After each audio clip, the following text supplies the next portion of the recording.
Another gun is making headlines. It's a French-made shotgun. I think we've got some vision of it. It certainly seems to be something that you can fire off some pretty rapid shots of it. I think it's called a Verney Carron Veloce gun. It's a French-made shotgun. What's your opinion of this? It does appear to fire very, very quick shots. Yeah, I don't think it's actually much different from a lever action. Lever actions, if you don't care about accuracy, you can shoot a lever action pretty fast.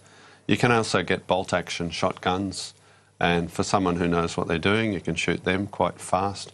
Not accurately and fast. It's hard to actually shoot accurately and fast with anything at all.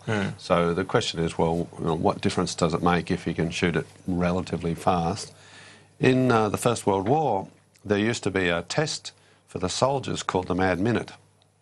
And they had 303 rifles, and they had to see how many rounds they could fire off in a minute. And to hit something or just fire them off? Yeah, well, they were supposed to hit the targets, but the targets weren't very small. And they could get off a large number of shots.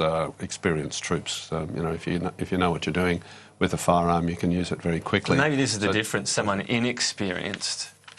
I don't think so. I mean, you know, at the end of the day... This would be easier to fire off quicker shots than a standard weapon, wouldn't it? Well, what's a standard weapon? Well, good point, but it's easier to do it, a gun of that sort of... Not a double-barrel shotgun. You can get 2 shots away in less than a second. So that has a 5-round mag, I think, so you get 5 away in probably the same speed as you can get 2 away in a double-barrel shotgun. I can't see what difference it makes.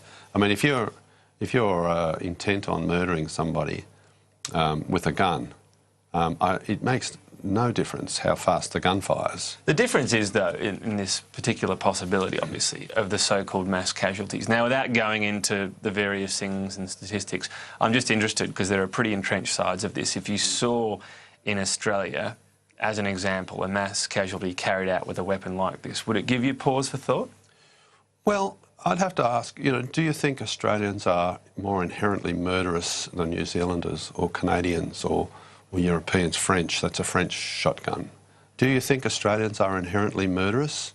Because, I mean, they have that shotgun there available and they don't go and murder people. So the only way you can argue along these lines that this somehow changes things is if you believe that Australians are different. But it only takes... one is the point. Well, sure, and it's just do you realise the second... what was the cause of the second worst mass murder in Australia after Port Arthur? It was the Whiskey A Go-Go fire, and it was deliberately lit with paint thinners. So it only takes one.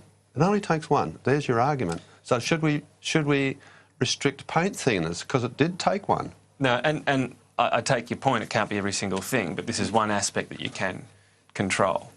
Well, sure, but so where does it end? You control everything. Everything's potentially dangerous.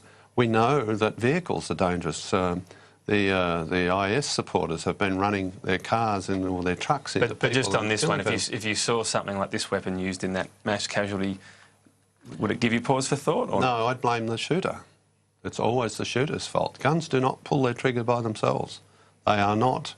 they don't have a mind of their own. They don't go out and shoot people. Yeah, we're getting to the old bumper sticker territory now.